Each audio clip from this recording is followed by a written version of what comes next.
বিজয় দিবস উপলক্ষে আমাদের রাজবাড়ী রেলের মাঠে মেলার আয়োজন করা হয়েছে, তাই তো ছেলেকে নিয়ে মেলায় ঘুরতে আসলাম। আসসালামু আলাইকুম, কেমন আছেন আপনারা সবাই? এই তো আলহামদুলিল্লাহ, আমরাও ভালো আছি। ইয়ানের এটা প্রথম বিজয় দিবস, তাই ভাবলাম বিজয় মেলার মাঠ থেকে ইয়ানকে একটু ঘুরিয়ে নিয়ে আসি, আর সঙ্গে আমাদেরও একটু ঘোরা হয়ে যাবে। তো যেই কথা সেই কাজ, আমরা সকালে মেলার মাঠে চলে আসি, কিন্তু দুর্ভাগ্যবশত আমাদের আসতে একটু লেট হয়ে যায়। মাঠে এসে দেখি সকালের সব প্রোগ্রামই শেষ, ইভেন সবাই যার যার বাসাতেও চলে যাচ্ছে। তো কি আর করার, মন খারাপ করে তো আর লাভ নেই, নিজেদেরই তো লেট হয়েছে, তাই এখন তো এটুকু মেনে নিতেই হবে। কিন্তু বলতেই হবে, মাঠে যাওয়ার পর আমার ইয়ান যে পরিমাণ আনন্দটা পেয়েছে, সেটা না গেলে হয়তো ও অনেক বেশি মিস করতো। আর এখানে শুধু আমরা একা যাইনি, আমাদের সঙ্গে আমাদের এক বড় ভাই, ভাবি এবং তাদের বাচ্চাও ছিল। এখানে আমরা সবাই অনেক বেশি মজা করেছিলাম। আর আজকে আপনাদের সঙ্গে আমার ইয়ানকে নিয়ে একটা কথা শেয়ার করি।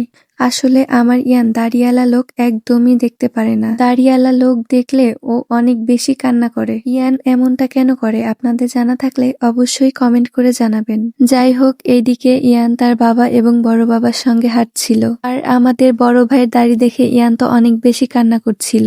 ভাইয়া অনেক বেশি চেষ্টা করছিল ইয়ানকে একটু কোলে নেয়ার জন্য, কিন্তু শেষ পর্যন্ত আর সেটাও হয়নি। যাই হোক, তারপর আমরা ইয়ানকে নিয়ে একটু শহীদ মিনারে উঠেছিলাম। ইয়ান যেহেতু এই প্রথমবার মাঠে আসলো, তাই ভাবলাম ইয়ানকে একটু শহীদ মিনার থেকে ঘুরিয়ে নিয়ে যাই। তারপর আমরা সবাই মিলে মেলার যে স্টলগুলো বসেছে সেগুলো একটু ঘুরে ঘুরে দেখছিলাম। মেলায় কিন্তু এবার বেশ অনেকগুলো স্টলই বসেছে, কিন্তু প্রত্যেকবারের তুলনায় এবারের স্টলগুলো একটু আলাদা। এবারের স্টলগুলো একটু ভিন্নভাবে বসেছে। এটা কেন বলছি জানেন? কারণ মাঠের এক সাইডে খাবারের স্টল বসেছে এবং অন্য সাইডে আদার্স যেসব প্রোডাক্ট আছে সেগুলো স্টল বসেছে। দেখতে কিন্তু অনেক বেশি ভালো লাগছিল।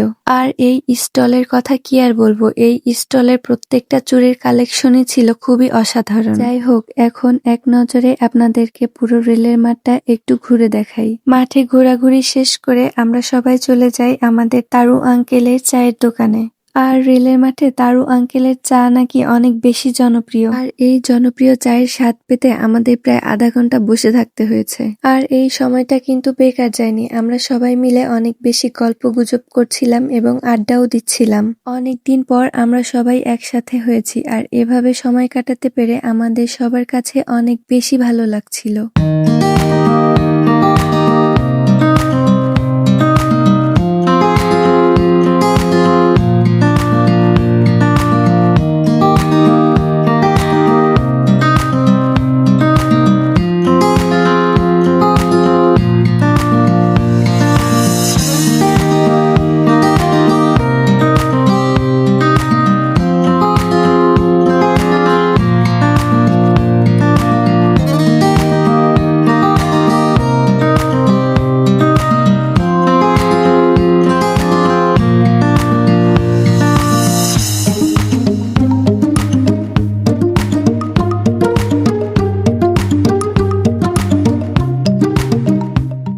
যে অবিবাহিত ছেলেটা মেয়ে খুঁজতে আসছে। এই যে বাচ্চা, কি খাচ্ছেন আপনি?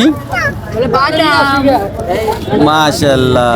আজকের ভিডিওটা এ পর্যন্তই। দেখার জন্য সবাইকে অসংখ্য ধন্যবাদ। সবাই ভালো থাকবেন, সুস্থ থাকবেন। আল্লাহ হাফেজ।